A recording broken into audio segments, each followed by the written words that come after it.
যে ধ্বনি আকাশ থেকে আধার ভেঙে সকাল আনে, যে ধ্বনির সুবাস মেখে পুষ্প ফোটে রোজ বিহানে, যে ধ্বনি আকাশ থেকে আধার ভেঙে সকাল আনে, যে ধ্বনির সুবাস মেখে পুষ্প ফোটে রোজ বিহানে, যে ধ্বনির গতরবে সারাটা দিন সূর্য হাঁটে, যে ধ্বনির গতরবে সারাটা দিন সূর্য হাঁটে, যে ধ্বনির গতরবে সারাটা দিন সূর্য হাঁটে, যে ধ্বনি পিলাই সুধা, যে ধ্বনি পিলাই সুধা ইথার পাথার মাঠে ঘাটে, সে ধ্বনি তোমার আমার, সে ধ্বনি তোমার আমার, সে ধ্বনি তোমার আমার লক্ষ কোটি আমজনতা। আল্লাহু আকবার সে ধ্বনি, আল্লাহু আকবার, আল্লাহু আকবার সে ধ্বনি, আল্লাহু আকবার, আল্লাহু আকবার সে ধ্বনি, আল্লাহু আকবার। এ সুরেই সপ্ত আকাশ লৌহ কলম তসবিহ জপে, এ সুরেই সৃষ্টি তামাম খোদার কাছে নিজকে সঁপে, এ সুরেই সপ্ত আকাশ লৌহ কলম তসবিহ জপে, এ সুরেই সৃষ্টি তামাম খোদার কাছে নিজকে সঁপে। এ ধ্বনি, এ ধ্বনি আলোকবাহী,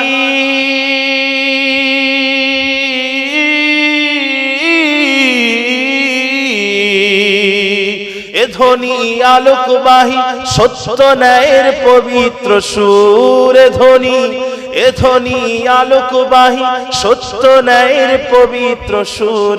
এ সুরেই কলঙ্ক দেয় কোন সে জালিম কোন সে অসুর, সে ধ্বনি তোমার আমার, সে ধ্বনি তোমার আমার, সে ধ্বনি তোমার আমার লক্ষ কোটি আমজনতা।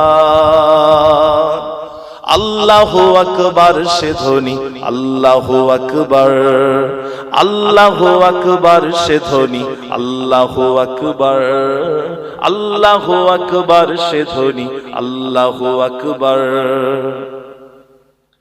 যে ধ্বনির বজ্রাঘাতে দুষ্ট হৃদয় হয় কুপকার, যে ধ্বনির আবিরণে সন্ধ্যাকাশে হয় বাজিমাত, যে ধ্বনির বজ্রাঘাতে দুষ্ট হৃদয় হয় কুপকার, যে ধ্বনির আবিরণে সন্ধ্যাকাশে হয় বাজিমাত, যে ধ্বনি, যে ধ্বনি ঝড় তুফানে,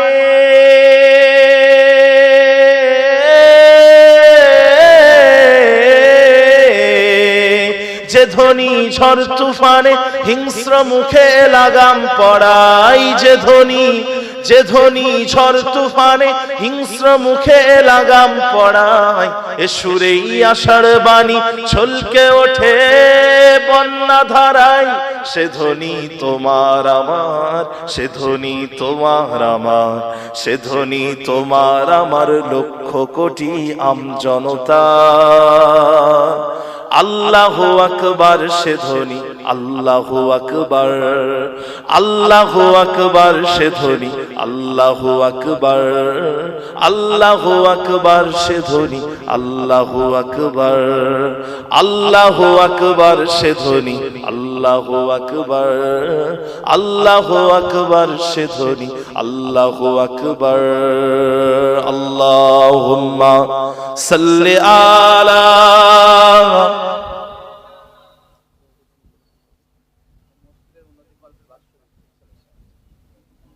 একটু এই ফ্যানটাকে একটু ঘুরিয়ে দেন আর ইকোটা কমিয়ে দেন, ফ্যানটা একটু ঘুরিয়ে দেন, মাইকে হাওয়াটা লাগছে, একটু ফ্যানটা ঘুরিয়ে দেন, হ্যাঁ আর ইকোটা কমিয়ে দেন, ইকোটা। আলহামদুলিল্লাহ, সর্বপ্রথমে সমস্ত প্রশংসা মহান রব্বুল আলামিন আল্লাহ তাআলার জন্য, যিনি আপনাকে আমাকে সৃষ্টি করেছেন। সকলে বলি আলহামদুলিল্লাহ। যে আল্লাহ তাআলা আপনাকে আমাকে শুধুমাত্র সৃষ্টি করেননি, বরং তিনি আপনাকে আমাকে সৃষ্টির সেরা আশরাফুল মাখলুকাত মানুষ হিসাবে সৃষ্টি করেছেন। লাকাদ খালাকনাল ইনসানা ফি আহসানি তাকওয়িম, আল্লাহ তাআলা বলেন নিশ্চয়ই আমি আল্লাহ মানুষকে সৃষ্টি করেছি সবথেকে সুন্দর আকৃতিতে। আল্লাহ পাক মানুষকে সবথেকে সুন্দর আকৃতি দিয়েছেন। আল্লাহ পাক রব্বুল আলামিন আপনাকে আমাকে শুধুমাত্র আশরাফুল মাখলুকাত মানুষ করেননি, মানুষদের মধ্যে সর্বোত্তম হচ্ছেন নবী ও রাসূলগণেরা, আর সেই নবী ও রাসূলগণের মধ্য হতে সর্বশ্রেষ্ঠ হচ্ছেন আপনার আমার নবী পাক হযরতে মুহাম্মদ মুস্তাফা সাল্লাল্লাহু আলাইহি ওয়াসাল্লাম।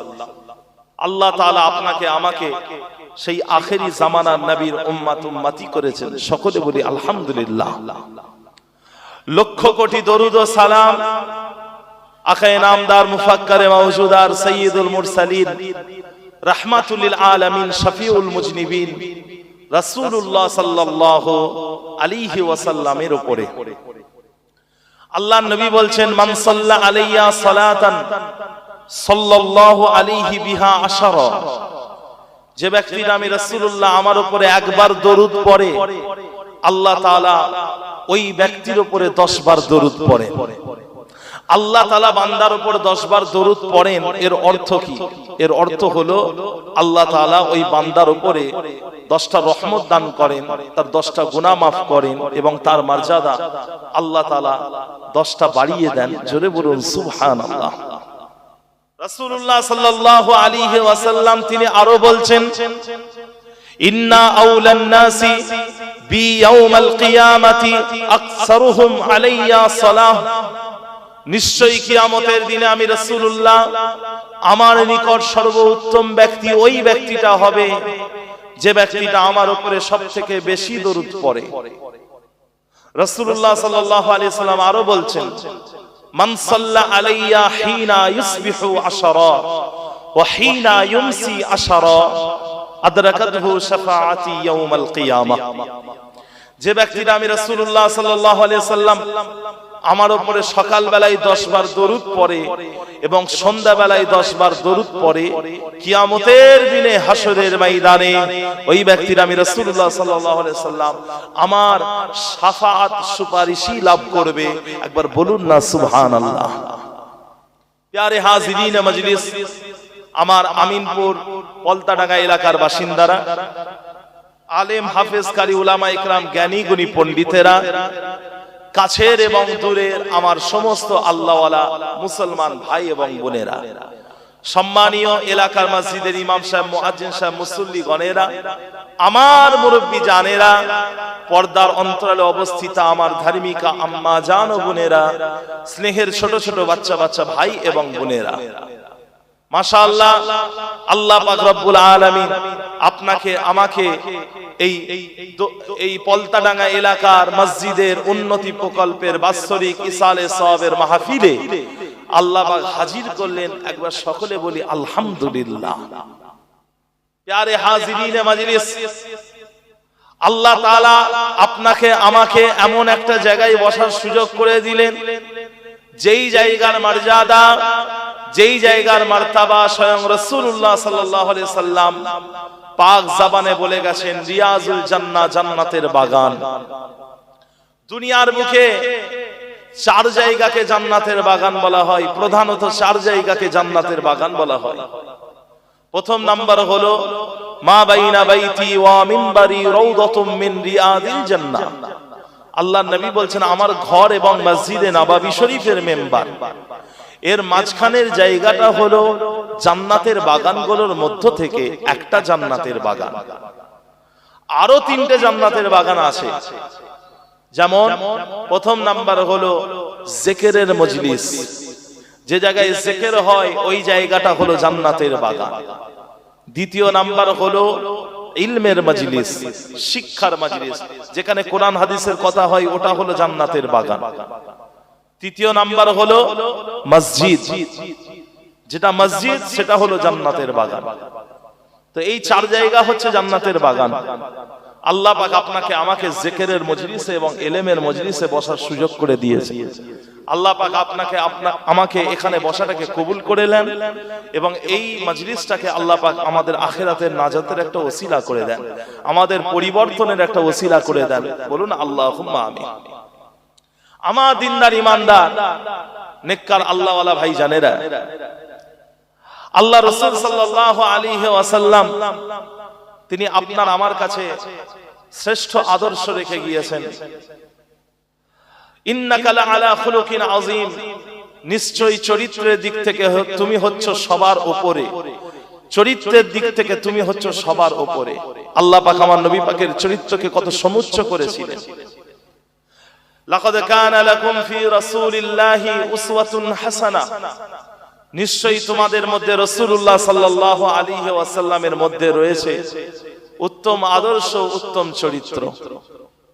এই ভূপৃষ্ঠের উপরে আমার রাসূলুল্লাহ সাল্লাল্লাহু আলাইহি ওয়াসাল্লামের থেকে উত্তম আদর্শবান মানুষ আসেনি, নেই, আসবে না। প্যারে হাজিরিনে মজলিস, আল্লাহ পাক বলেন ওমা আতাকুমুর রাসূলু ফাখুযুহু ওমা নাহাকুম আনহু ফান্তাহু, এবং রাসূল তোমাদের কাছে যা কিছু নিয়ে এসেছেন তোমরা সেটা গ্রহণ করো এবং যেটা থেকে নিষেধ করেছেন সেটা থেকে বিরত থাকো। আল্লাহর নবীর আদেশ এবং নিষেধের উপরে আমল করে। আল্লাহ পাক রব্বুল আলামিন বলেন কুল ইন কুনতুম তুহিব্বুনাল্লাহা ফাত্তাবিউনি ইউহিব্বুকুমুল্লাহ, হে রাসূল আপনি মানুষকে বলুন তোমরা যদি আল্লাহকে ভালোবাসো তাহলে আমি রাসূলুল্লাহ আমার অনুসরণ করো, আল্লাহ তাহলে তোমাদের ভালোবাসবেন। সুতরাং আল্লাহর ভালোবাসা পেতে গেলে এবং আল্লাহকে ভালোবাসতে গেলে আপনাকে আমাকে একটাই পথ অবলম্বন করতে হবে, সেটা হচ্ছে রাসূলুল্লাহ সাল্লাল্লাহু আলাইহি ওয়াসাল্লামের পূর্ণ অনুসরণ করতে হবে। আল্লাহর নবীর আদেশ এবং নিষেধের উপর চলতে হবে। আল্লাহ পাক রব্বুল আলামিন আমাদের সকলকে সেই রাসূলুল্লাহ সাল্লাল্লাহু আলাইহি ওয়াসাল্লামের আদর্শ অনুসরণ অনুকরণ করার তৌফিক দান করেন। বলুন আল্লাহুম্মা আমিন। প্যারে হাজিরিনে মজলিস, আল্লাহ পাক আপনাকে আমাকে কেন সৃষ্টি করেছেন? আল্লাহ পাক আপনাকে আমাকে এমনি এমনি সৃষ্টি করেন না। ওমা খালাকতুল জিন্না ওয়াল ইনসা ইল্লা লিয়াবুদুন, সৃষ্টির সেরা মানুষ আল্লাহ পাক আপনাকে আমাকে করেছেন, উদ্দেশ্য হলো একটাই, সেটা হলো আমরা যেন সেই আল্লাহ পাকের ইবাদত বান্দেগী করি। আল্লাহ পাক বলেন আমি জিন এবং ইনসানকে সৃষ্টি করেছি শুধুমাত্র আমার ইবাদত বান্দেগীর জন্য। আল্লাহ তাআলা আরো বলছেন ওয়াকাদা রাব্বুকা আল্লা তা'বুদু ইল্লা ইয়াহু, তোমার আল্লাহ বিচার করে দিয়েছেন তোমরা আল্লাহ ছাড়া অন্য কারোর ইবাদত বান্দেগী করতে পারবে না। তো আল্লাহ পাক তিনি বিচার করে দিয়েছেন আমরা অন্য কারোর ইবাদত বান্দেগী করতে পারবো না, ইবাদত করতে হবে শুধুমাত্র আল্লাহ পাকের। প্যারে হাজিরিনে মজলিস, সেই আল্লাহ পাক রব্বুল আলামিন ছোট্ট একটা জীবন দিয়েছেন এবং তিনি বলেছেন এই জীবনটাকে আমি পরীক্ষা করে দেখব।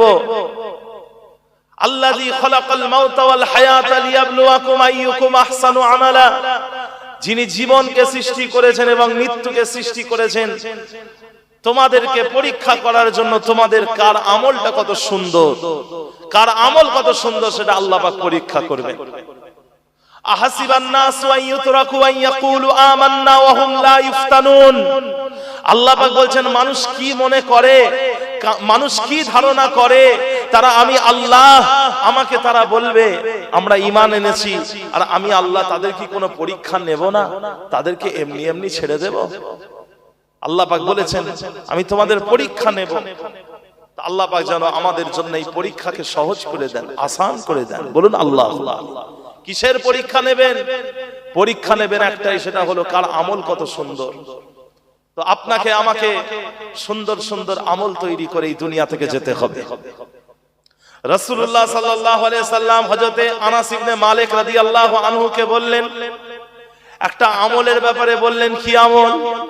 আল্লাহর নবী বললেন ইয়া বুনাইয়া, হে বৎস, হে আমার সন্তান আনাস ইবনে মালিক, ইন কদারতা আন তাসবিহা ওয়া তামসিয়া, সকাল সন্ধ্যা তুমি যদি একটা কাজের ব্যাপারে প্রচেষ্টা চালাও, মেহনত করো, কি কাজ কি আমল? সে আমলটা হলো লাইসা ফি কলবিকা গিশশুন লিআহাদিন ফাফআল। তোমার অন্তরের মধ্যে কারোর প্রতি সামান্য ঘৃণা থাকলে হবে না, কারোর প্রতি বিদ্বেষ থাকলে হবে না। ফাফআল, ওটাই করো। ওয়াযালিকা মিন সুন্নতি, ওটা হচ্ছে আমার সুন্নাত। ওমান আহইয়া সুন্নতি, যে আমার সুন্নাতকে জীবিত রাখলো, ফাকাদ আহাব্বানি, সে আমাকে ভালোবাসলো। ওমান আহাব্বানি কানা মাই ফিল জান্নাহ, আর যে আমাকে ভালোবাসলো জান্নাতে সে আমার সাথে থাকবে। জোরে বলি সুবহানাল্লাহ। তা ভাইজান আমলটা কি বললেন? আল্লাহ নবী একটা আমলের কথা বললেন, সুন্দর আমল। সেটা হলো অন্তরের মধ্যে কারোর প্রতি ঘৃণা বিদ্বেষ রাখলে হবে না। রাসূলুল্লাহ সাল্লাল্লাহু আলাইহি ওয়াসাল্লাম তিনি আরো বলেছেন যে একটা মুমিন আর একটা মুমিনের জন্য হলো আয়না, একটা মুমিন আর একটা মুমিনের জন্য হলো আয়না। আপনি যখন আয়নার সামনে দাঁড়াবেন, আয়না কিন্তু শুধু আপনাকেই দেখাবে, আর আয়নাতে আপনি শুধু নিজেরই ভুল দেখতে পাবেন, অন্য কারোর ভুল দেখতে পাবেন না। আয়না এমন একটা জিনিস যেখানে আপনি নিজেরই ভুল দেখতে পাবেন, অন্য কারো ভুল দেখতে পাবেন না। তো আল্লাহর নবী বলছেন মুমিন মুমিনের জন্য আয়না। কেন বললেন? কারণ আয়না যেমন আপনার ভুলটা আপনাকেই বলে, তো মুমিনেরও উচিত মুমিনের ভুলটা মুমিনকেই বলা, অন্য কারোর কাছে বলে সমালোচনা না করা, এবং মুমিন হয়ে আরেকটা মুমিনের অন্তরকে দুঃখিত না করা, অন্তরকে ভেঙে না দেওয়া। রাসূলুল্লাহ সাল্লাল্লাহু আলাইহি ওয়াসাল্লামকে এক সাহাবা প্রশ্ন করলেন, ইয়া রাসূলুল্লাহ, ইসলাম কাকে বলে? মাল ইসলাম, what is the definition of Islam? ইসলাম মানে কি? আল্লাহ নবী বললেন, তিবুল কালাম ওয়া ইতআমুত তাআম, মিষ্টি কথা বলা আর মানুষকে খাওয়ানো, এটাই হলো ইসলাম। মিষ্টি কথা, মানুষকে খাওয়ানো, এটাই হলো ইসলাম। ইসলাম আপনাকে আমাকে শিক্ষা দেয় মিষ্টি কথা বলা, ভালো মানুষের সাথে ভালো আচরণ করা, কথা দিয়ে এবং কাজের মাধ্যমে কাউকে কষ্ট না দেওয়া। রাসূলুল্লাহ সাল্লাল্লাহু আলাইহি ওয়াসাল্লাম একবার কাবা শরীফকে তাওয়াফ করছেন। তাওয়াফ করতে করতে হঠাৎ তিনি বলে উঠলেন, হে কাবা তুমি কত মহান, হে কাবা তুমি কত মহান। তারপরে একজন সাহাবাকে আল্লাহ নবী প্রশ্ন করলেন, এই সাহাবা বলো তো দেখি, এই কাবার থেকেও কার মর্যাদা বেশি? বলো তো দেখি, কাবার থেকেও কার মর্যাদা বেশি? সাহাবা বললেন, ইয়া রাসূলুল্লাহ আপনি বলে দেন কার মর্যাদা বেশি। আল্লাহ নবী বললেন, শোনো, মুমিনের অন্তর আল্লাহর কাছে এই কাবার থেকেও বেশি মর্যাদাবান। জোরে বললেন না সুবহানাল্লাহ। মুমিনের অন্তর আল্লাহর কাছে এই কাবার থেকেও বেশি সম্মানীয়, বেশি মর্যাদাবান। সেই মুমিনের অন্তরকে যারা ভেঙে দেয় কথা দিয়ে এবং কাজের মাধ্যমে, তাহলে বলেন তারা কি মুমিনের মধ্যে পড়ে? তারা মুমিনের মধ্যে পড়ে না। মুমিনের গুণ হলো সব সময় আরেকজনের সাথে সুন্দরভাবে কথা বলবে। আল মুসলিমু মান সালিমাল মুসলিমিনা মিন লিসানিহি ওয়া ইয়াদিহি। আল্লাহর নবী বলছেন মুমিন হচ্ছে ওই ব্যক্তি যে ব্যক্তি অন্য আরেক মুসলমানকে তার হাত এবং কথার মাধ্যমে নিরাপদ রাখে, হাত এবং কথার মাধ্যমে নিরাপদ রাখে। আল মুসলিমু মান সালিমাল মুসলিমুনা মিন লিসানিহি ওয়া ইয়াদিহি, কথা এবং কাজের মাধ্যমে আরেকটা মুসলমানকে নিরাপদ রাখে। আল্লাহ নবী আল্লাহর হাবিব বলছেন, তোমরা আমাকে দুটো জিনিসের জিম্মেদারি দাও, আমি রাসূল তোমাদেরকে জান্নাতের জিম্মেদারি দিচ্ছি। দুটো জিনিস, একটা হলো কি? একটা হলো দুই চাওয়ালের মাঝখানে যে জিনিসটা আছে ওটা হলো জবান, জবানের জিম্মেদারি দাও। আরেকটা হলো কি? আরেকটা হলো দুই উরুর মাঝখানে যে জিনিসটা আছে সেটা হলো লজ্জার স্থান। তোমরা দুটো জিনিসের হেফাজত করো, আমি রাসূলুল্লাহ তোমাদের জান্নাতের জিম্মেদারি দিচ্ছি। এই জবান দিয়ে মিথ্যা কথা বলবেন না, এই জবান দিয়ে মানুষকে কষ্ট দেবেন না। কথা বুঝতে পারছেন? আমার দিনদার ইমানদার নেককার আল্লাহওয়ালা ভাইজানেরা, রাসূলুল্লাহ সাল্লাল্লাহু আলাইহি ওয়াসাল্লামের একজন সাহাবা ছিলেন, নাম হচ্ছে হযরতে আবু দুজানা রাদিয়াল্লাহু তাআলা আনহু। এমন একজন সাহাবা যিনি বদরের যুদ্ধ, উহুদের যুদ্ধ, সুলহ হুদাইবিয়া, খন্দকের যুদ্ধে অংশগ্রহণ করেছিলেন। এইরকম একটা বড় সাহাবা। এই সাহাবা হঠাৎ করে একদিন তিনি বলে উঠলেন, আল্লাহর কাছে যদি আমি নাজাত পাই, একটা কারণে নাজাত পাবো। নাজাতের রাস্তা হচ্ছে একটা, সবাই ভাবছে এই সাহাবা হয়তো বলতে চাইছে উনি রসুলের সাহাবা, আর রসুলের সাহাবারা তো জাহান্নামে যাবে না, সব তো জান্নাতি, রসুলের সাহাবারা তো সব জান্নাতি, তো সেই হিসাবে উনি নাজাত পাবেন, এটাই হয়তো উনি বলতে চাইছে। আবার অনেকে ভাবছে না, এই সাহাবা বদরের যুদ্ধ, উহুদের যুদ্ধ, সুলহে হুদাইবিয়া, খন্দকের যুদ্ধে, এসব বড় বড় যুদ্ধে অংশগ্রহণ করেছেন, তাই এই সাহাবা নাজাত পাবে, ওটাই হয়তো উনি বলতে চাইছেন। কিন্তু হযরতে আবু দুজানা রাদিয়াল্লাহু আনহু উনি বললেন আমি আল্লাহর কাছে নাজাত পাবো, একটা কারণে নাজাত পাবো, সেটা হলো কি? সেটা হলো আমি কোনোদিন কাউকে কথা ও কাজের মাধ্যমে কষ্ট দিইনি, আর কোনোদিন কাউকে কথা এবং কাজের মাধ্যমে কষ্ট দেব না, এর জন্য আল্লাহ আমাকে নাজাত দিয়ে দেবে। তো সুতরাং মানুষের সাথে কথা বলতে গেলে সুন্দর ভাষায় কথা বলতে হবে।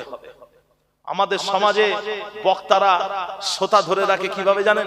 সমালোচনা করে শ্রোতাকে ধরে রাখে, এর সমালোচনা ওর সমালোচনা, এর গীবত ওর গীবত। আর লেখক যারা হয় তারা আবার পাঠকদেরকে কিভাবে ধরে রাখে জানেন? লেখকরা পাঠকদেরকে সমালোচনা দিয়ে ধরে রাখে, গীবত দিয়ে ধরে রাখে। এখন সব জায়গায় সমালোচনা আর গীবত। আল্লাহ রাসূল বলছেন তুমি মুসলমান হয়ে আরেকজন মুসলমানের সমালোচনা করলে তার মানে তুমি তোমার ভাইয়ের মরা ভাইয়ের গোশত খেলে, তুমি তোমার মরা ভাইয়ের গোশত খেলে, গোশ খেলে। কথা বুঝলেন তো ভাইজান? আল্লাহ রাসূল বলেছেন তোমার এই অন্তরের মধ্যে কারোর প্রতি ঘৃণা রাখলে হবে না, অন্তরটাকে পরিষ্কার রাখেন, জবান দিয়ে মানুষের সাথে সুন্দরভাবে কথা বলেন। কথা বুঝলেন? আমার দিনদার ইমানদার নেককার আল্লাহওয়ালা ভাইজানেরা, হযরতে সিদ্দিক আকবর আবু বকর সিদ্দিক রাদিয়াল্লাহু আনহু তিনি বসে আছেন, আর একজন ব্যক্তি এসে হযরতে আবু বকর সিদ্দিককে খুব উল্টো পাল্টা কথা বলছে। হযরত আবু বকর সিদ্দিক চুপ করে আছে, চুপ করে আছে। এমন সময় হযরত আবু বকর সিদ্দিক তিনিও ওই লোকটার কথার উত্তর দিতে লাগলেন, ওই লোকটার কথার উত্তর দিতে লাগলেন। ওখানে আমার আপনার নবী পাক সাল্লাল্লাহু আলাইহি সাল্লাম উনি বসেছিলেন, উনি সিদ্দিক আকবরের কথা শুনে আল্লাহর নবী তিনি উঠে চলে যাচ্ছেন। হযরত সিদ্দিক আকবর আল্লাহ রাসূলকে জিজ্ঞাসা করলেন, ইয়া রাসূলুল্লাহ, ইয়া হাবিবাল্লাহ, আপনি কেন উঠে চলে যাচ্ছেন ইয়া রাসূলুল্লাহ? আল্লাহর নবী বলেন, ও আবু বকর, যতক্ষণ তুমি চুপ ছিলে তোমার হয়ে ওই ব্যক্তির উত্তর একজন ফেরেশতা দিয়ে দিচ্ছিল, কিন্তু যখন তুমি নিজে বলা শুরু করলে ওই ফেরেশতা চলে গেল, কারণ তার তো আর প্রয়োজন নেই। তুমি যখন উত্তর দিয়ে দিচ্ছ তার তো আর প্রয়োজন নেই, ওই ফেরেশতা চলে যাচ্ছে, ওই ফেরেশতা চলে যাচ্ছে বলে আমিও চলে যাচ্ছি। তো ভাইজান, যারা আপনার ব্যাপারে কটূক্তি করবে, বাজে কথা বলবে, একটু সবর ধারণ করে। মান সামাতা নাজা, আল্লাহর নবী বলছেন যে ব্যক্তি চুপ হয়ে গেল সে ব্যক্তি তো নাজাত পেয়ে গেল, যে ব্যক্তি চুপ হয়ে গেল সে ব্যক্তি তো নাজাত পেয়ে গেল।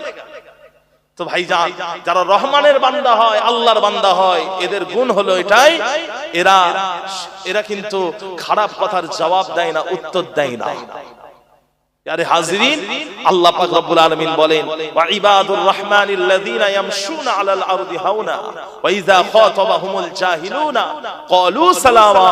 যারা রহমানের বান্দা হয়, যারা আল্লাহর বান্দা হয়, যারা আল্লাহর বান্দা হয়, রহমানের বান্দা হয়, তারা জমিনে নম্রতার সাথে, ভদ্রতার সাথে চলাফেরা করে, আর যখন তারা মূর্খদের কাছ থেকে অতিবাহিত হয়, ক্বালু সালামা, তারা বলে সালাম, তারা বলে সালাম।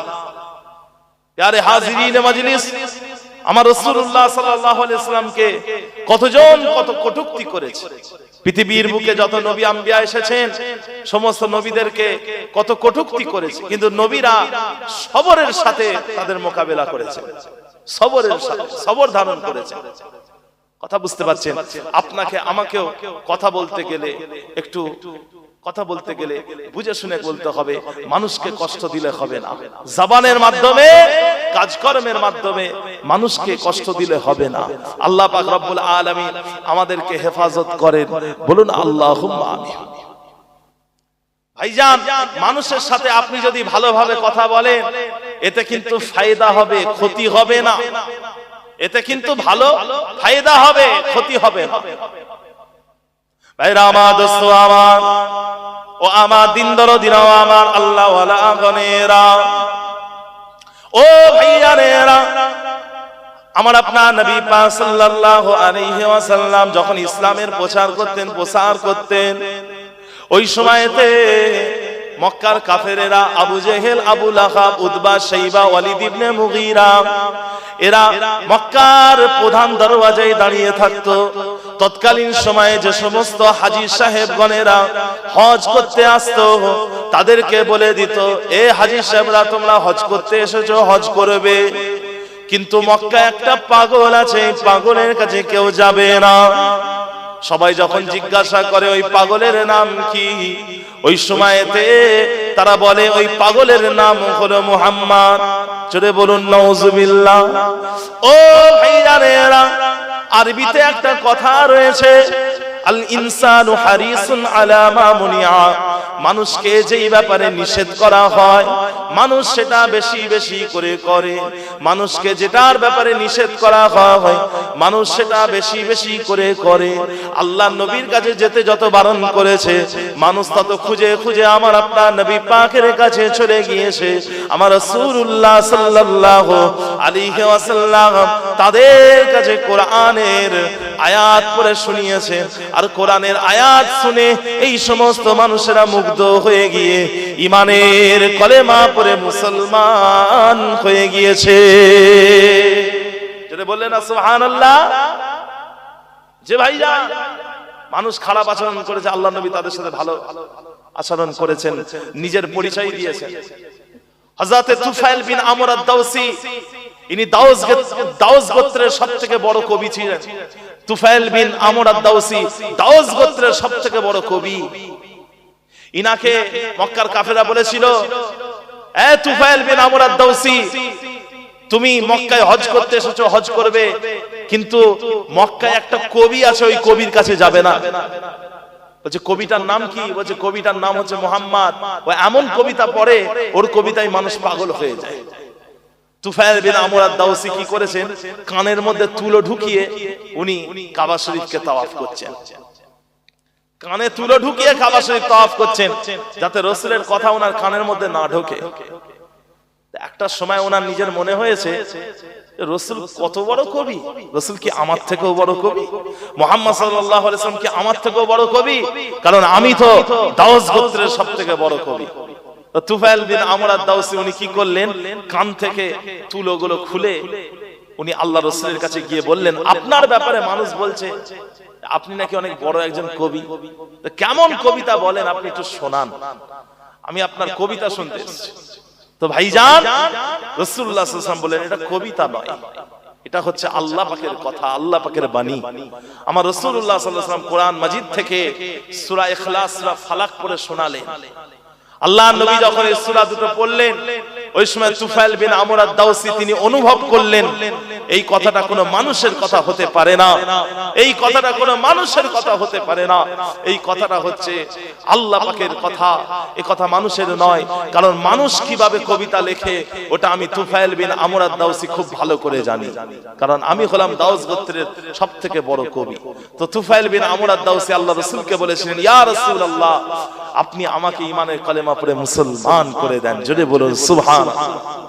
তো ভাইজান আল্লাহ রাসূলের ব্যাপারে মানুষ খারাপ খারাপ কথা বলেছে, তা আমার রাসূলুল্লাহ সাল্লাল্লাহু আলাইহি ওয়াসাল্লাম তিনি মানুষের সাথে ভালোভাবে কথা বলেছেন, এতে মানুষ মুগ্ধ হয়ে গেছে, ঈমানের কালেমা পড়ে মুসলমান হয়ে গেছে। ভাইরা আমার, দোস্ত আমার, ও আমার দিন দরদিরা, ও আমার আল্লাহ ওয়ালা গনেরা, ও ভাইজানেরা, গাছের দিকে ঢিল ছুঁড়লে গাছ আপনাকে ফল দেয়, গাছের দিকে ঢিল ছুঁড়লে গাছ আপনাকে ফল দেয়। আপনি গাছকে কষ্ট দিলেন, গাছ আপনাকে ফল দিল। সেই রকম ভাবে যদি কেউ আপনার সাথে খারাপ আচরণ করে, আপনি তার সাথে ভালো আচরণ করেন, আপনি যদি তার সাথে ভালো আচরণ করেন, সেই মানুষটাও একদিন না একদিন আপনাকে ভালোবেসে ফেলবে। ও ভাইজানেরা, ও আমার নবী পাকের উম্মত উম্মতিরা, আমার আপনার নবী পাক সাল্লাল্লাহু আলাইহি ওয়াসাল্লাম সারাটা জীবনে কোনদিনের জন্য তিনি কারোর সাথে খারাপ কথা বলেননি। হযরতে আনাস ইবনে মালিক রাদিয়াল্লাহু তাআলা আনহু আমার নবী পাকের 10টা বছর খেদমত করেছিলেন, 10টা বছর আমার নবী পাকের খেদমত করেছিলেন। এই আনাস রাদিয়াল্লাহু আনহু তিনি বলছেন, আমার সাথে এই 10 বছরে একবারের জন্যও আমার নবী পাক কখনো ধমক দিয়ে কথা বলেননি, আমাকে কর্কশ ভাষায় কথা বলেননি, আমার সাথে রাসূল কখনোই ধমক দিয়ে কথা বলেননি, 10 বছরে একবারের জন্যও ধমক দেননি। ও ভাইজানেরা, ও আমার নবী পাকের উম্মত উম্মতিরা, হযরত আনাস ইবনে মালিক রাদিয়াল্লাহু তাআলা আনহুকে আমার আপনার নবী পাক একদিন তিনি একটা কাজ বলেছিলেন, ও বাবা আনাস, তুমি আমার এই কাজটা করে দাও, তুমি আমার অমুক কাজটা করে দাও।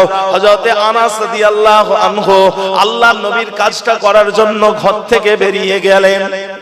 পথের মাঝখানে এক জায়গায় তিনি দেখতে পেলেন বাচ্চা বাচ্চা ছেলেরা খেলাধুলা করতে লেগেছে, বাচ্চারা খেলছে। আনাস ইবনে মালিক ওই বাচ্চাদেরকে দেখে উনি রাসূলের আদেশের কথা, আল্লাহ রাসূল যেটা বলেছেন কাজের কথা উনি ভুলে গেছেন। ছোট্ট ছেলে তো, উনিও অন্য বাচ্চাদের সাথে খেলছেন। আর আল্লাহ রাসূল দেখছেন যে আমার আনাসকে অনেকক্ষণ আগে একটা কাজ বলেছি, কিন্তু আমার আনাস এখনো ঘরে ফিরলো না, কি ব্যাপার? আল্লাহর নবী তিনিও চিন্তা করছেন। অবশেষে রাসূলুল্লাহ সাল্লাল্লাহু আলাইহি সাল্লাম রাস্তা দিয়ে গুটি গুটি পায়ে বেরিয়ে পড়লেন।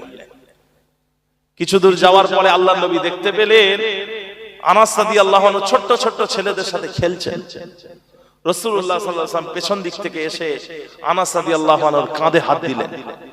আনাস রাদিয়াল্লাহু আনহু ঘুরে দেখছেন আল্লাহর নবী তিনি হাসি মুখে দাঁড়িয়ে আছেন, আমার নবী পাক হাসি মুখে দাঁড়িয়ে আছেন। আল্লাহর নবী আনাস রাদিয়াল্লাহু আনহুকে ধমকও দিলেন না, এই আনাস, তোমাকে আমি কাজ বলেছি, তুমি এখানে খেলছো, এইভাবে ধমক দিলেন না, হাসি মুখে দেখা করলেন আনাসের সাথে। কথা বুঝতে পারছেন? এটা হচ্ছে আমার রাসূলুল্লাহ সাল্লাল্লাহু আলাইহি ওয়াসাল্লামের চরিত্র। আল্লাহর নবী কারোর সাথে দুর্ব্যবহার করেননি, খারাপ আচরণ করেননি। ভাইরা আমার, দোস্ত আমার, ও আমার দিন দরদিরা, আমার আল্লাহ ওয়ালা গনেরা, ও ভাইজানেরা, আমার নবী পাকের বাড়িতে একজনা দাসী ছিলেন, যেই দাসীটার নাম হলো হযরতে বারাকা বিনতে সালাবা রাদিয়াল্লাহু তাআলা আনহা। উনার ডাক নামটা হলো হযরতে উম্মে আইমান রাদিয়াল্লাহু আনহা। ডাক নাম উম্মে আইমান, আসল নাম হলো বারাকা বিনতে সালাবা। বাড়িটা হলো আফ্রিকার আবিসিনিয়ার ইথিওপিয়ায়। ও ভাইজানেরা, এই মেয়ে ছেলেটাকে আমার নবী পাকের আব্বা জান আব্দুল্লাহ আল্লাহ নবীর জন্মের আগেই মক্কার বাজার থেকে কিনে নিয়ে এসেছিলেন। ইনি ছিলেন আল্লাহ নবীর বাড়ির দাসী। ও ভাইজানেরা, আমার নবী পাকের বয়সটা যখন 6 বছর, ওই সময়তে আমার নবী পাকের আম্মা জান আমেনা তিনি ইন্তেকাল করেন। আম্মা জান আল আবওয়া নামক জায়গায় ইন্তেকাল করেন, যেটা ছিল মক্কা এবং মদিনার মাঝামাঝি একটা জায়গা। যখন হযরতে আমেনা ইন্তেকাল করলেন, ওই জায়গা থেকে আল আবওয়া নামক জায়গা থেকে আমার নবী পাককে যিনি মক্কায় নিয়ে এসেছিলেন দাদু আব্দুল মুত্তালিবের বাড়িতে, উনি হলেন সেই বাড়ির দাসী। উনার নামটা হলো হযরতে উম্মে আইমান।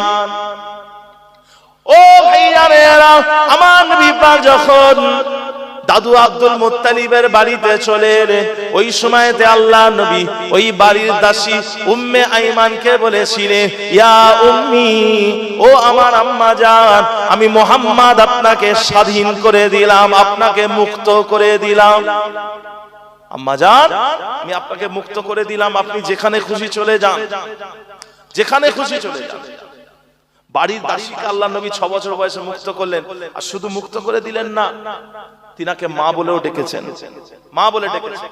তো হযরত উম্মে আইমান বলেছিলেন, হে মুহাম্মদ, তুমি আমাকে ছেড়ে দিলে তো কি হয়েছে, আমি তোমাকে ছেড়ে যাব না, কারণ তোমার মা আমেনাকে আমি বলেছি যে তোমার খেয়াল রাখবো, তো আমি তোমার কাছেই থাকবো।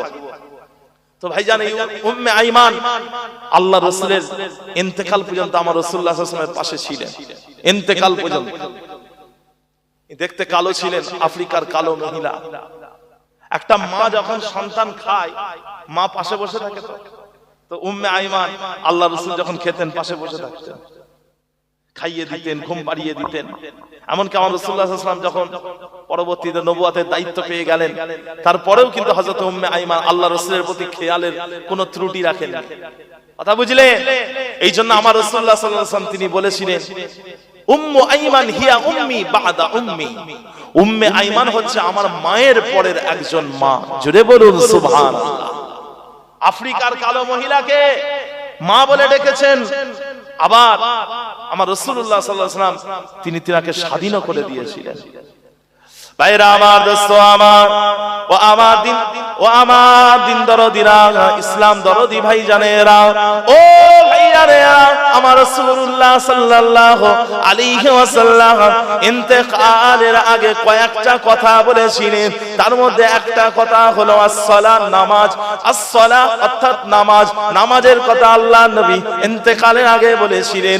আরেকটা কথা বলেছিলেন, সে কথাটা হলো ওমা মালাকাত আইমানুকুম, তোমরা তোমাদের বাড়ির চাকর বাকরদের সাথে, দাস দাসীদের সাথে ভালো আচরণ করবে। দাস দাসীদের সাথে ভালো আচরণ করবে, চাকর বাকরদের সাথে খারাপ আচরণ করবে না। দয়ার নবী ইন্তেকালের আগের কথা এগুলো, ইন্তেকালের আগে এইসব কথাগুলো বলে গেছে। তো ভাইজান, এখন তো আর দাস দাসী প্রথা নেই, কিন্তু আপনার দোকানের কর্মচারী আছে, আপনার বাড়ির খাদেম আছে, আপনার অফিসের স্টাফ আছে, এদের সাথে ভালো আচরণ করবেন, সন্তানদের সাথে ভালো আচরণ করবেন। আল্লাহ পাক রব্বুল আলামিন তৌফিক দেন, বলুন আল্লাহুম্মা আমিন। রাসূলুল্লাহ সাল্লাল্লাহু আলাইহি ওয়াসাল্লামের আদর্শ, তিনি মানুষের সাথে খারাপ আচরণ করতেন না। যে ভাই, আল্লাহ রাসূল সাল্লাল্লাহু আলাইহি ওয়াসাল্লামের যুগে এক ব্যক্তি খেজুর গাছ থেকে খেজুর চুরি করে খেলো। বুঝলেন?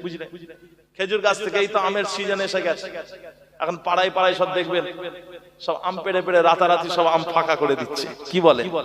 গাছে আম রাতারাতি ফাঁকা করে দিচ্ছে। কিন্তু ভাইজান, জেনে শুনে করাটা হচ্ছে গুনাহ, ওটা চুরির মধ্যে অন্তর্ভুক্ত।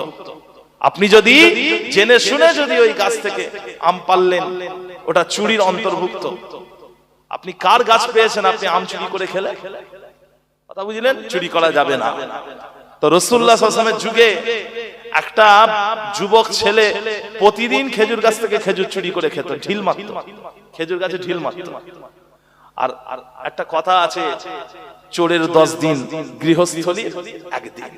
চোরের 10 দিন গৃহস্থলীর একদিন। চোর একদিন ধরা পড়ে গেছে, কথা বুঝলেন? চুরি বিদ্যা মহাবিদ্যা যদি না পড়ো ধরা, চুরি বিদ্যা মহাবিদ্যা যদি না পড়ো ধরা। তো ওই ব্যক্তি, ওই যুবক একদিন খেজুর গাছের মালিকের হাতে ধরা পড়ে গেছে।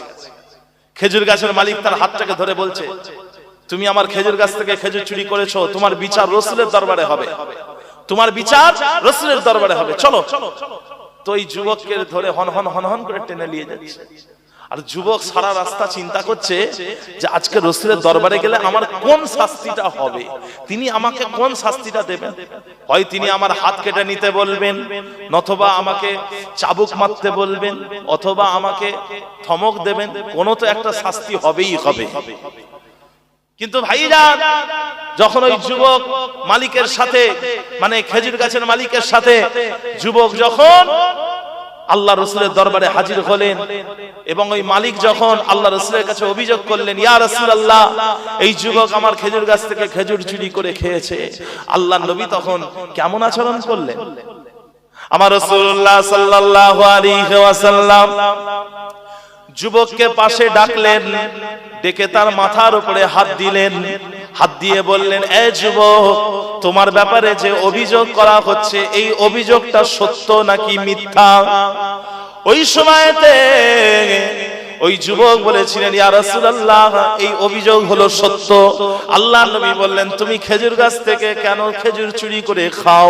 ওই সময় তো ওই যুবক বলেছিলেন, ইয়া রাসূলুল্লাহ, ইয়া হাবিবাল্লাহ, আমার যখন খিদে পেয়ে যায়, আমি গরিব মানুষ, আমার যখন খিদে পেয়ে যায়, আমার কাছে হালাল হারামের জ্ঞান থাকে না, জায়েজ না জায়েজের জ্ঞান থাকে না, বৈধ অবৈধের জ্ঞান থাকে না, আমি খেজুর গাছ থেকে খেজুর চুরি করে খাই। আল্লাহ নবী বলেন, এ যুবক, না না না, এটা তুমি করতে পারো না। খেজুর গাছের ওপরে যে খেজুর আছে, ওই খেজুর তুমি মালিকের অনুমতি ছাড়া পেড়ে খেতে পারবে না, কিন্তু খেজুর গাছের নিচে যে সমস্ত খেজুরগুলো এমনি ছড়িয়ে পড়ে থাকে, ওইগুলো খাওয়ার তোমাকে অনুমতি দেওয়া হলো। ওগুলো তুমি খেতে পারবে, যেগুলো নিচে পড়ে থাকবে, ঝরে পড়ে যায়, ওগুলো তুমি খেতে পারবে, কিন্তু ওপর থেকে পেড়ে খেতে গেলে মালিকের অনুমতি লাগবে। ওই সময় যুবক বলেছিলেন, ইয়া রাসূলুল্লাহ, এই অপরাধ আমার দ্বারা আর হবে না, আমি আর এই অপরাধ করব না, আমাকে ক্ষমা করে দেন। আল্লাহ নবী ওই সময় দুটো হাত তুলে দোয়া করেছিলেন যুবকের জন্য, আল্লাহ পাক, আপনি এই যুবকের দারিদ্রতাকে দূর করে দেন, এই যুবকের গরিবীকে দূর করে দেন। ও ভাই জানেরা, এই যুবকের জন্য আল্লাহ নবী যখন দোয়া করছিলেন, যুবক বলছেন, আমার রাসূল আমাকে শাস্তি দিলেন না, বরং আমার জন্য দোয়া করলেন। ওই সময়তে আমি আমার অন্তরের মধ্যে শীতলতা, ঠান্ডা অনুভব করেছি, এবং সেই দিনের পর থেকে আর কোনোদিন আমি চুরি করি না। আল্লাহর নবী যুবককে বোঝালেন, তার অন্যায়টা তাকে বোঝালেন, শাস্তি দিলেন না, এবং যুবকের জন্য দোয়া পর্যন্ত করলেন। আর এই দুয়ার বরকতে ওই যুবক সারাটা জীবন চুরি করা ছেড়ে দিল। তো ভাইজান, মানুষ অন্যায় করলে মানুষের ভুলটা তো বোঝাবেন, সবার সামনে বোঝাবেন না। কেউ ভুল করেছে, সবার সামনে তাকে অপমান করবে না, তাকে আলাদা নিয়ে যান, আলাদা জায়গায় নিয়ে যে তাকে ঠান্ডা মাথায় বোঝান, কিন্তু মানুষের সামনে অপমান করবেন না, মানুষের অন্তরকে ভাঙবেন না, মানুষের সাথে সুন্দর আচরণ করবেন, ভালো ব্যবহার করবেন। এটা আমার রাসূলের আদর্শ, এটা আমার নবীর আদর্শ। আল্লাহ নবী বলছেন, তোমার অন্তরে যেন কারো প্রতি ঘৃণা না থাকে। তা বুঝলে প্যারে হাজিরিন, জবানের হেফাজত করে। এই জবানের মধ্যে এত তেতো আছে যে তেতো কোথাও নেই, আর এই জবানের মধ্যে এমন মিষ্টি আছে যে মিষ্টি কোথাও নেই। কথা দিয়ে সংসার তৈরি হয়, কথা দিয়ে সংসার ভেঙে যায়। কবুল বললে সংসার তৈরি হয়ে যায়, আর ওইটা বললে সংসার ভেঙে যায়। কথা বুঝতে পারছেন? কবুল বললে সংসার তৈরি হলো, আর ওইটা বললে সংসার ভেঙে গেল। কথা বুঝতে পারছেন? কথা দিয়ে সংসার তৈরি হয়, কথা দিয়ে সংসার ভেঙে যায়। কথা দিয়ে সম্পর্ক তৈরি হয়, কথা দিয়ে সম্পর্ক ভেঙে যায়। সুতরাং কথাই সবকিছু। মানুষের সাথে সুন্দর কথা বলে, মানুষকে কষ্ট দেবেন না। ভাইরা আমার, দোস্ত আমার, ও আমার দিন দরদিরা, আমার আল্লাহ ওয়ালা গনেরা, ও ভাইয়ারেরা, আল্লাহ নবী মসজিদে নববী শরীফের ভিতরে বসে আছেন। একজন ইহুদি প্রতিদিন মসজিদে নববী শরীফের ভিতরে আসা যাওয়া করছে। আল্লাহ নবীর ভুল বার করার জন্য একটা ইহুদি ভুল বার করার জন্য প্রতিদিন মসজিদে নববী শরীফের ভিতরে আসা যাওয়া করছে। ইহুদির মতলব হলো এটাই যে আল্লাহ নবীর ভুল বার করবে, আর ভুল বার করতে পারলে আল্লাহ রাসূলকে অপমানিত করবে।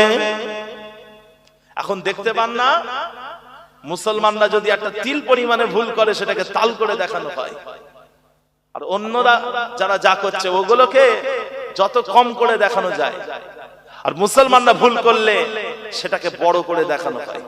কথা বুঝতে পারছেন? আরে হাজিরিন, সব জায়গায় আপনি লক্ষ্য করেন, সব জায়গায় লক্ষ্য করে মুসলমান, সবাই এখন মুসলমানদেরকে টার্গেট করে আছে। কোন ধর্ম নয়, সবাই মিলেমিশে আছে। আল্লাহ পাক বলছেন, জালেমরা হচ্ছে জালেমদের বন্ধু, কাফেররা হচ্ছে কাফেরদের বন্ধু।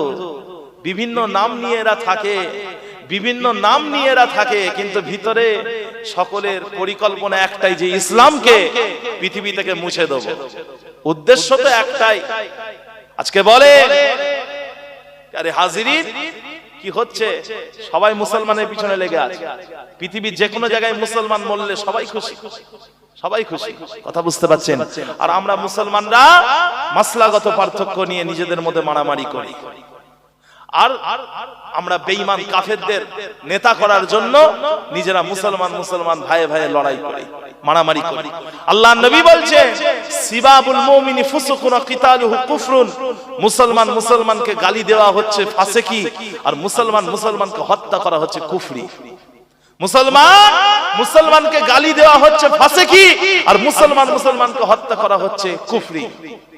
বেঈমানদের জন্য মুসলমানের গায়ে হাত তুলতে একটু চিন্তা ভাবনা করি না আমরা। কথা বুঝতে পারছেন? আমার দিনদার ইমানদার নেককার আল্লাহর ভাইজানেরা, অথচ সবাই আমাদের পেছনে লেগে আছে। জোরে আমিন, আস্তে আমিন। কিয়ামত পর্যন্ত থাকবে।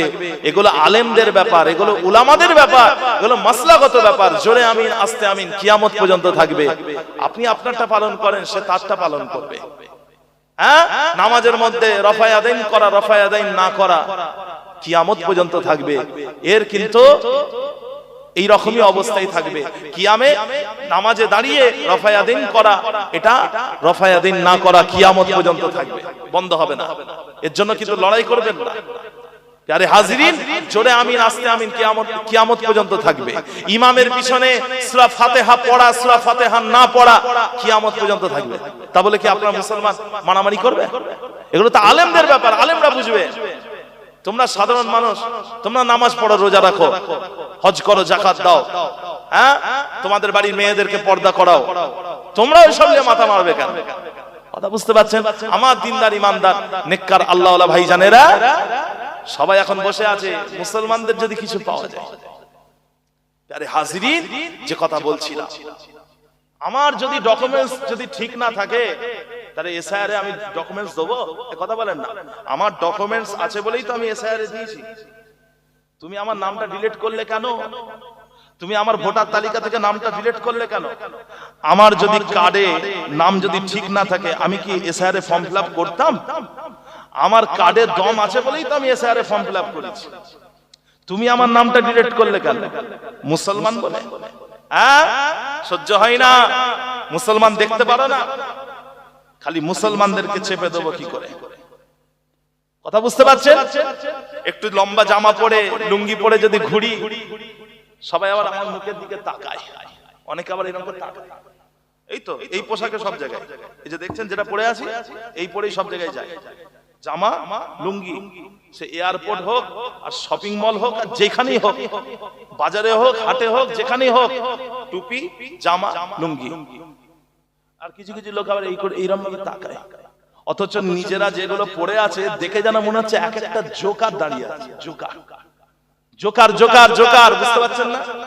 দেখে যেন মনে হচ্ছে এক একটা জোকার দাঁড়িয়ে আছে, বাঁদর দাঁড়িয়ে আছে, অথচ আমার দিকে তাকিয়ে সবাই তাকিয়ে হাসছে। আরে কথা বুঝতে পারছেন? আরে হাজিরিন, মানসিকতা, চিন্তা ভাবনা, এদের চিন্তা ভাবনা এমন হয়ে গেছে, মুসলমান দেখলে এদের সহ্য হয় না, এদের মুসলমানের অ্যালার্জি। তো ভাইজান, সবাই বসে আছে, মুসলমানের কখন ভুল বার করব? আল্লাহ পাক এই মুসলিম জাতিকে হেফাজত করেন, বলুন আল্লাহুম্মা আমিন। একটু আপনাকে আমাকে কিন্তু খুব সাবধানতার সাথে চলাফেরা করতে হবে, বুঝতে পারছেন? খুব সাবধানতার সাথে চলাফেরা করতে হবে। ভাইরা আমার, দোস্ত আমার, যে কথা বলছিলাম, যে মসজিদে নববী শরীফের ভিতরে একটা ইহুদি প্রতিদিন আসা যাওয়া করছে। কেন? আল্লাহর নবীর ভুল বার করবে। ভাইরা আমার, দোস্ত আমার, কিন্তু আমার নবী পাকের কোনো ভুল বার করতে পারে না। ও ভাইজানেরা, ও আমার নবী পাকের উম্মতিরা, কিন্তু একদিন ওই ইহুদি আল্লাহর নবীর ভুল বার করার সুযোগ পেয়ে গেল। ও ভাইজানেরা, কি হলো?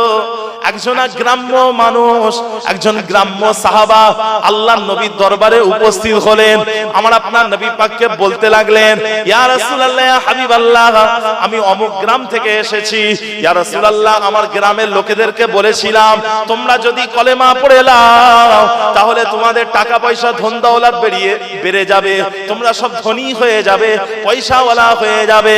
কিন্তু ইয়া রাসূলুল্লাহ, তারা কলেমা পড়ে মুসলমান হয়ে গিয়েছে, কিন্তু কিন্তু তারা সবাই গরিব হয়ে গিয়েছে, তারা গরিব হয়ে গিয়েছে। ইয়া রাসূলুল্লাহ, এখন আমার ভয় হচ্ছে ওরা যেমন ইসলামের মধ্যে লোভ লালসা নিয়ে প্রবেশ করেছে, আবার আমার ভয় হচ্ছে ওরা অন্য কোন লোভ লালসায় ইসলাম থেকে বেরিয়ে যাবে। ওরা যেমন লোভ লালসা নিয়ে ইসলামে প্রবেশ করেছে, আমার ভয় হচ্ছে অন্য কোন লোভ লালসায় ওরা ইসলাম থেকে বেরিয়ে যাবে। আল্লাহ নবী বড্ড চিন্তিত হয়ে গেলেন। ও ভাইয়ারে, আমার আপনার নবী পাক সাল্লাল্লাহু আলাইহি ওয়াসাল্লাম যখন চিন্তায় পড়ে গেলেন, ওই সময়তে ওই ইহুদি আল্লাহর নবীকে বলতে লাগে, ইয়া রাসূলুল্লাহ, ইয়া হাবিবাল্লাহ, আপনি চিন্তা করবেন না, আমি আপনাকে কিছু টাকা পয়সা দিয়ে সহযোগিতা করব, টাকা পয়সা দেব, সহযোগিতা করব। আমি আপনাকে 80টা স্বর্ণ মুদ্রা দেব, 80টা স্বর্ণ মুদ্রা দেব, আর এর পরিবর্তে আপনি আমাকে 1 ওয়াসাক পরিমাণে খেজুর দিয়ে দেবেন। 80টা স্বর্ণ মুদ্রা দেব, তার পরিবর্তে আপনি আমাকে 1 ওয়াসাক পরিমাণে খেজুর দেবেন। খেজুর যখন পেকে যাবে, গাছে যখন খেজুর পেকে যাবে, অমুক তারিখে আপনি আমাকে খেজুর দিয়ে দেবেন 1 ওয়াসাক পরিমাণ। 1 ওয়াসাক মানে হলো 60 সা। 60 সা, আর 60 সা মানে কিছু কম বেশি 150 কিলো। 150 কিলো, কথা বুঝতে পারছেন? প্যারে হাজিরিন, আল্লাহ নবীকে ওই ব্যক্তি বলল, আমি আপনাকে 80টা স্বর্ণ মুদ্রা দেব। আল্লাহ নবী বলেন, ঠিক আছে। আমার নবী সাল্লাল্লাহু আলাইহি ওয়াসাল্লাম ওই ব্যক্তির কাছ থেকে 80টা স্বর্ণ মুদ্রা নিয়ে নিলেন, নিয়ে ওই গ্রাম্য সাহাবার হাতে তুলে দিলেন, বলেন, যাও, চলে যাও, ওই সমস্ত অসহায় নবমুসলিমদেরকে সাহায্য করো, নবমুসলিমদের সাহায্য করো। ভাইরা আমার, দোস্ত আমার, ও ভাইরা, ও আমার নবী পাকের উম্মতিরা, ওই সাহাবা 80টা স্বর্ণ মুদ্রা নিয়ে চলে গেলেন। এইদিকে একদিন নয়, দুদিন নয়, 3 দিন নয়, এইভাবে একের পর এক দিন চলে যাচ্ছে। আল্লাহর নবী ওই ইহুদির স্বর্ণের পরিমাণে খেজুর এখনো মেটাননি। 80টা স্বর্ণ মুদ্রার পরিমাণে আল্লাহর নবী এখনো খেজুর মেটাননি। আর মাত্র 1 থেকে 2 দিন সময় বাকি আছে। এই 1 থেকে 2 দিনের মধ্যে আল্লাহর নবীকে ওই ইহুদির স্বর্ণ মুদ্রার পরিমাণে খেজুর মিটিয়ে দিতে হবে। আর সময় মাত্র 1 থেকে 2 দিন। 1 থেকে 2 দিন বাকি আছে। আল্লাহ নবী এখনো ওই ইহুদি ঋণ পরিশোধ করেননি। কথা বুঝতে পারছেন? 1 থেকে 2 দিন বাকি। রাসূলুল্লাহ সাল্লাল্লাহু আলাইহি ওয়াসাল্লাম এই 1 থেকে 2 দিন আগে তিনি জান্নাতুল বাকিয়াতে, বাকিয়া গারকাদে, মদিনা শরীফের কবরস্থান জান্নাতুল বাকিয়া, আল্লাহর নবী ওই জায়গাতে তিনি কি করছেন, একটা জানাজার নামাজ পড়াতে গেছেন। জানাজার নামাজ পড়িয়ে আমার আপনার নবী পাক সাল্লাল্লাহু আলাইহি ওয়াসাল্লাম তিনি একটা দেওয়ালে টেক দিয়ে দাঁড়িয়ে আছেন, একটুখানি হেলান দিয়ে দাঁড়িয়ে আছেন। আল্লাহর নবী একটু টেক দিয়ে দাঁড়িয়ে আছেন। ওই সময়তে ওই যে ইহুদি আল্লাহর নবীকে 80টা স্বর্ণ মুদ্রা দিয়েছিল, ওই ইহুদি আল্লাহ রাসূলের কাছে চলে এলো এবং আমার নবী পাকের শরীরে একটা চাদর ছিল, পাতলা চাদর। তো ভাইজান ওই চাদরটাকে ধরে জোরে টান মেরেছে। রাসূলুল্লাহ সাল্লাল্লাহু আলাইহি ওয়াসাল্লাম তিনি দেওয়ালে টেক দিয়েছিলেন, ওই দেওয়াল ছেড়ে সরে এলেন, একদম দেওয়াল থেকে উঠে চলে এলেন এবং আল্লাহ রাসূলের কাঁধ থেকে ওই চাদরটা জমিনে পড়ে গেল। আমার নবী পাক কাঁধে এবং পিঠে ব্যথা পেলেন, কষ্ট পেলেন। তারপরেও কিন্তু আল্লাহর নবী ইহুদিকে কিচ্ছু বললেন না, কিচ্ছু বললেন না। ইহুদি আল্লাহ রাসূল সাল্লাল্লাহু আলাইহি ওয়াসাল্লামের সামনে গেছে, সামনে গিয়ে চোখটাকে বড় বড় করে বলছে, এ মুহাম্মদ, আব্দুল মুত্তালিবের বংশের মধ্যে আমি তোমাকে চিনি যে কথা দিয়ে কথা রক্ষা করে না।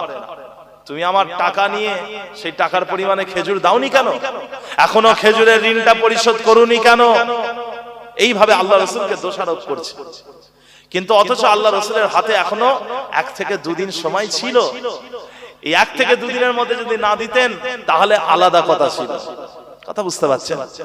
ভাইরা আমার, দোস্ত আমার, ও ভাইজানেরা, ও আমার নবী পাকের উম্মতিরা, কখনো কখনো দান করার থেকে মানুষকে ধার দেওয়া হলো বেশি সওয়াবের কাজ।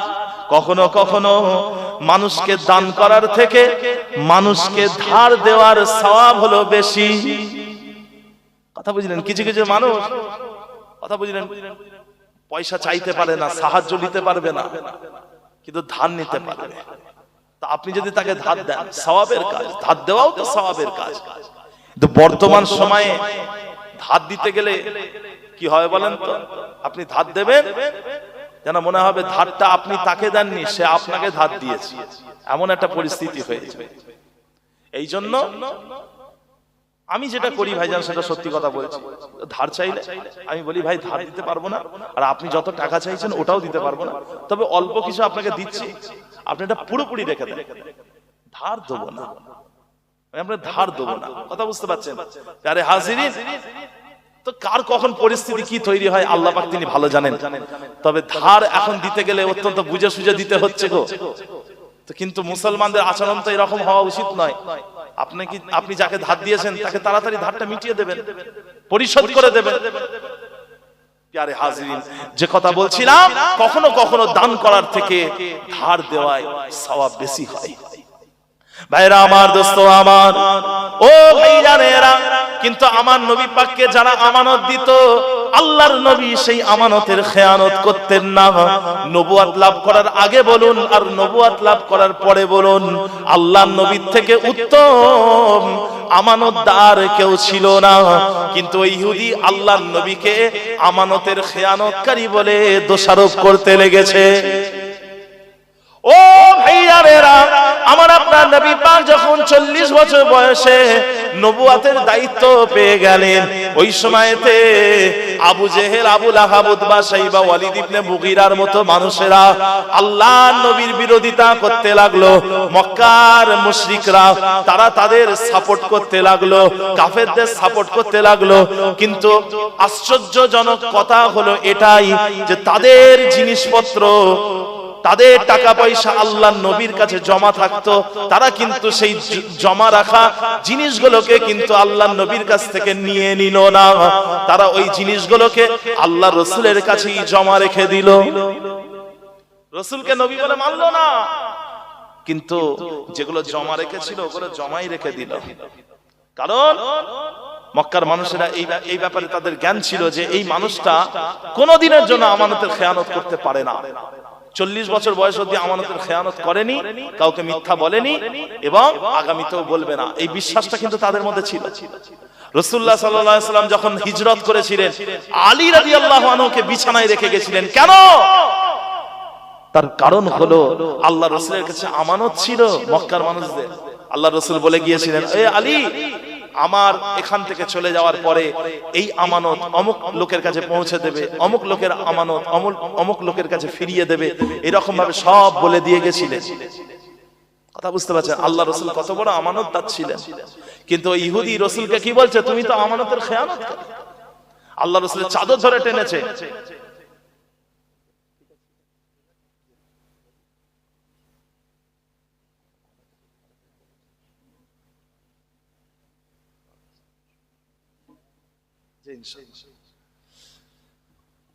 ভাইরা আমার, দোস্ত আমার, ও ভাইজানেরা, আল্লাহ নবী চুপ হয়ে গেলেন, ইহুদির কথার উত্তর দিলেন না।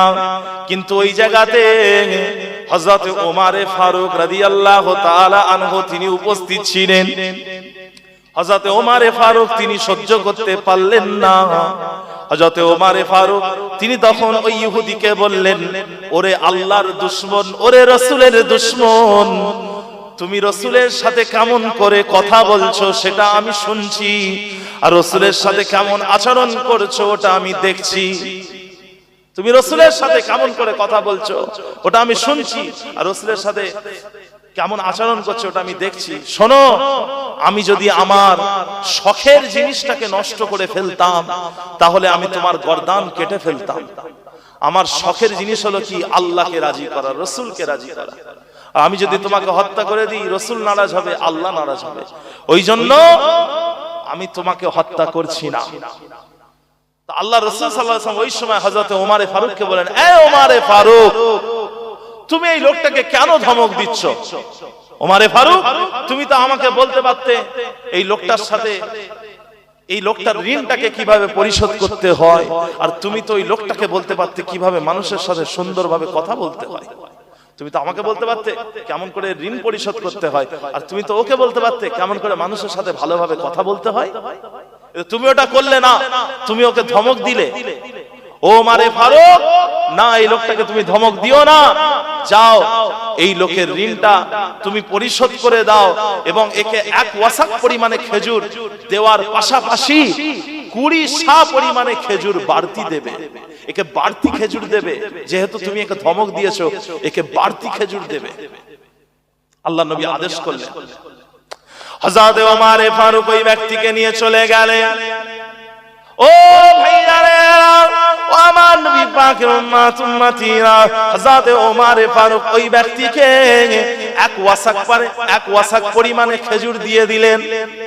তারপরে আবার 20 সা পরিমাণে খেজুর বেশি দিলেন। যখন এই 20 সা পরিমাণে খেজুর বেশি দিচ্ছেন, ওই ইহুদি ওই সময় ওমর ফারুককে বললেন, এ ওমর ফারুক, তুমি আমাকে এই বাড়তি খেজুর কেন দিচ্ছ? ওই সময়তে ওই ব্যক্তি বলে, ওই সময়তে ওমর ফারুক বলেছিলেন, আমি যেহেতু তোমাকে ধমক দিয়েছি, ওই জন্য রাসূল আমাকে বলেছেন তোমাকে এই বাড়তি খেজুর দিতে। রাসূল আমাকে বলেছেন এই বাড়তি খেজুর দিতে। ওই সময়তে ওই ইহুদি বলেছিলেন, এ ওমর ফারুক, তুমি আমাকে চেনো? তুমি আমাকে জানো আমি কে? ওমর ফারুক বলেন, না, আমি তো তোমাকে চিনি না, তুমি কে? ওই সময় ইহুদি বলেছিল, আমার নাম হচ্ছে যায়েদ ইবনে সানা, আমার নাম হচ্ছে যায়েদ ইবনে সানা। তখন ওমর ফারুকের মনে পড়ে গেল, যায়েদ ইবনে সানা ইনি ছিলেন তৎকালীন সময় একজন বিখ্যাত মানুষ, ছিলেন। ইনি ছিলেন তাওরাতের পণ্ডিত, ইহুদিদের পণ্ডিত ছিলেন ইনি, তাওরাতের পণ্ডিত, আসমানি কিতাব তাওরাতের ইনি ছিলেন একজন বিশাল বড় জ্ঞানী ব্যক্তি। তো ওমর ফারুক ইনার নামটা আগে শুনেছিলেন, সেই জন্য নামটা শুনে মনে পড়ে গেছে। ওমর ফারুক বলছেন, তুমি কি ইহুদিদের পণ্ডিত যায়েদ ইবনে সানা?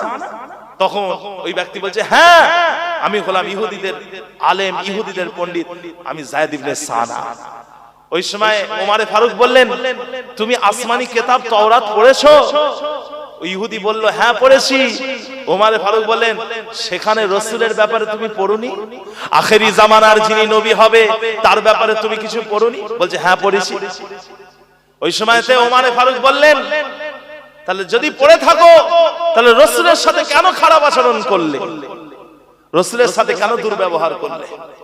ওই সময়তে ওই ইহুদি যায়েদ ইবনে সানা বলেছিলেন, ওমর ফারুক, আমি যখন রাসূলুল্লাহ সাল্লাল্লাহু আলাইহি ওয়াসাল্লামকে প্রথমবারের জন্য যখনই দেখেছি, তখন তার রাসূলের চেহারার মধ্যে, রাসূলের মুখমণ্ডলের মধ্যে, রাসূলের সুরাতের মধ্যে আমি সমস্ত গুণাবলী দেখতে পেয়ে গিয়েছি। আখেরি জামানার নবীর সমস্ত গুণাবলী আমি দেখতে পেয়ে গিয়েছি, কিন্তু দুটো গুণাবলী যেটা চেহারার মধ্যে পাওয়া যায় না, যেটা শরীরের চেহারার মধ্যে পাওয়া যায় না, সেটা কাজ কর্মের মধ্যে প্রকাশ পায়। ওই দুটো আচরণ আমি রাসূলের ওই দুটো আচরণ পরীক্ষা করেছি।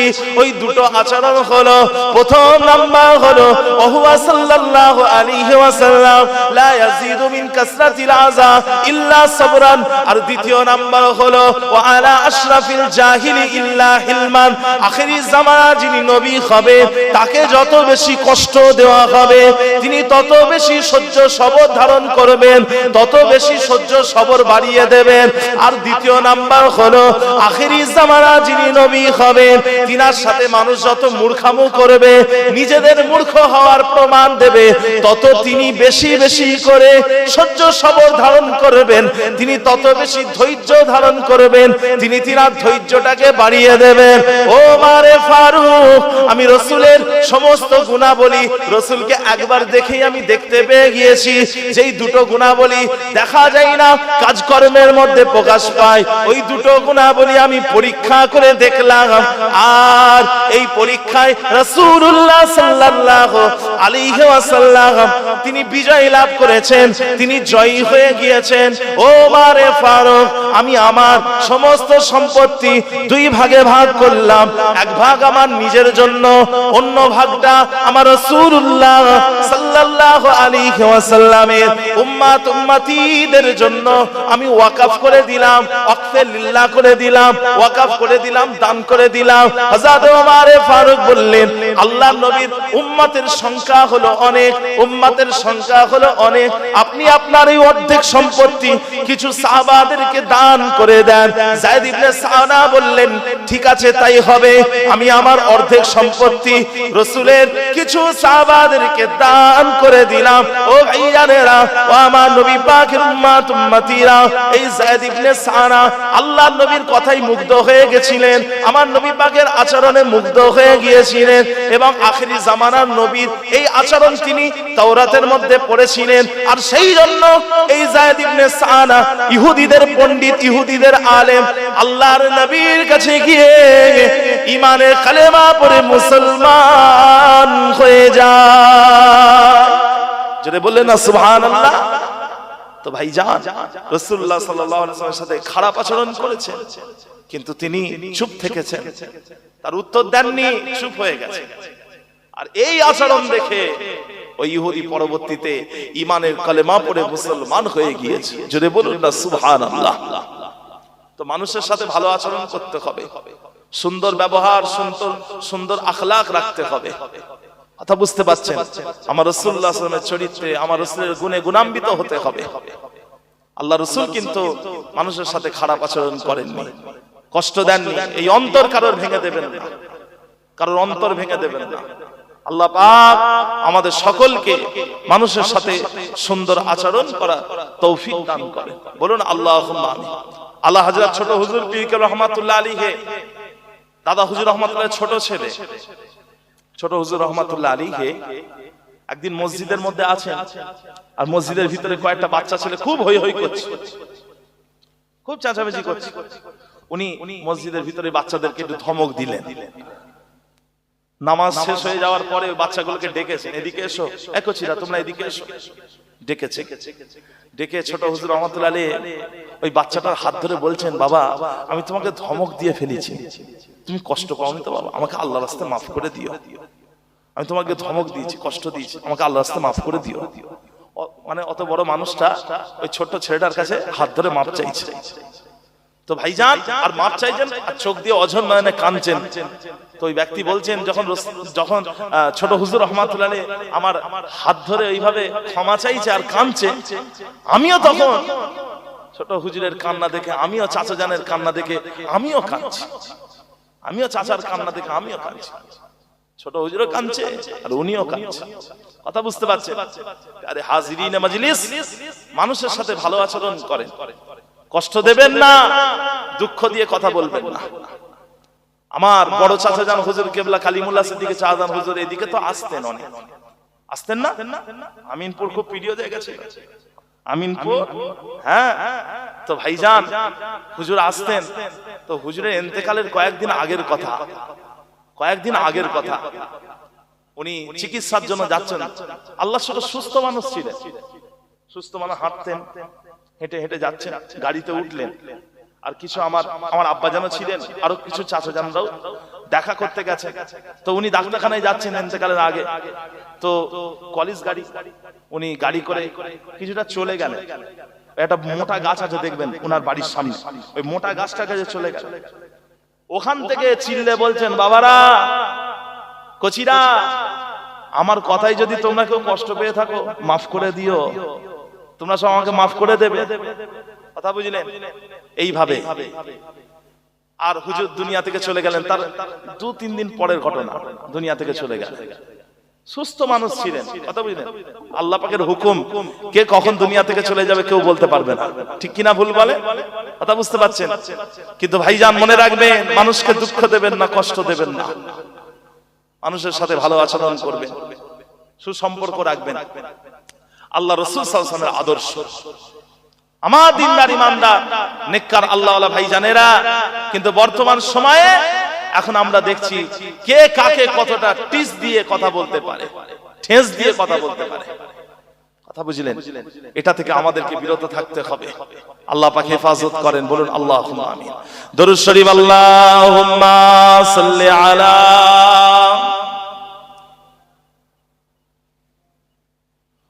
জোরে জোরে ওয়ালা আলিহি সাইয়্যিদিনা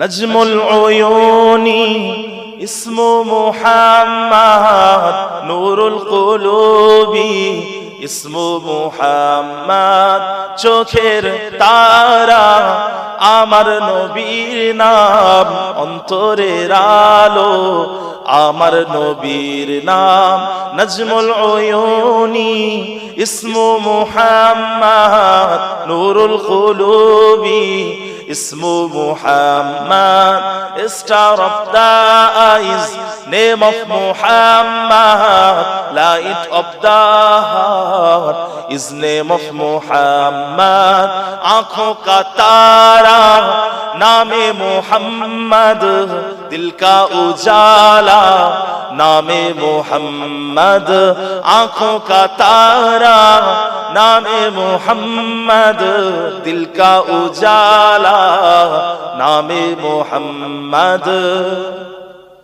यसअलुल मौला बिमा qadimta when Allah asked me what have you brought here यसअलुल मौला बिमा qadimta when Allah asked me what have you brought here पूछेगा मौला है लाया क्या क्या पूछेगा मौला है लाया क्या क्या इन्नी अक़ूलु इस्मा Muhammad I will say I have brought name of Muhammad मैं कहूँगा नामे मुहम्मद मैं कहूँगा नामे मुहम्मद नजमुल उयूनी इस्मु मुहम्मद नूरुल कुलूबी इस्मु मुहम्मद star of the eyes name of Muhammad light of the heart is name of Muhammad aankhon ka tara naame Muhammad dil ka ujala naame Muhammad tarjuna jahatam bi kulli kaunin if you desire treasure of both one tarjuna jahatam bi kulli kaunin if you desire treasure of both one दौलत जो चाहो दोनों जहां की दौलत जो चाहो दोनों जहां की इजअल वजीफा इस्मा Muhammad keep one just chanting name of Muhammad kar lo wazifa naame Muhammad kar lo wazifa naame Muhammad najmul uyuni ismu Muhammad nurul qulubi ismu Muhammad star of the eyes name of Muhammad light of the heart is name of Muhammad aankhon ka tara naame Muhammad dil ka ujala naame Muhammad aankhon ka tara naame Muhammad dil ka ujala naame Muhammad dil ka ujala naame Muhammad Allahumma salli ala sayyidina wala ali sayyidina দিনদার ইমানদার নেককার আল্লাহওয়ালা ভাইজানেরা যে কথা আলোচনা করছিলাম যে দুনিয়াতে আপনাকে আমাকে নেক আমল লিখে যেতে হবে, সুন্দর আমল লিখে যেতে হবে। আর একটা আমলের পরিচয় আপনাদেরকে দিলাম, সেটা হচ্ছে মানুষের সাথে সুন্দরভাবে কথা বলা, মানুষের সাথে ভালো আচরণ করা। এটা একটা আদর্শ। কথা বুঝতে পারছেন? প্যারে হাজির, যাই হোক মুখতাসার করলাম, সংক্ষিপ্ত করলাম।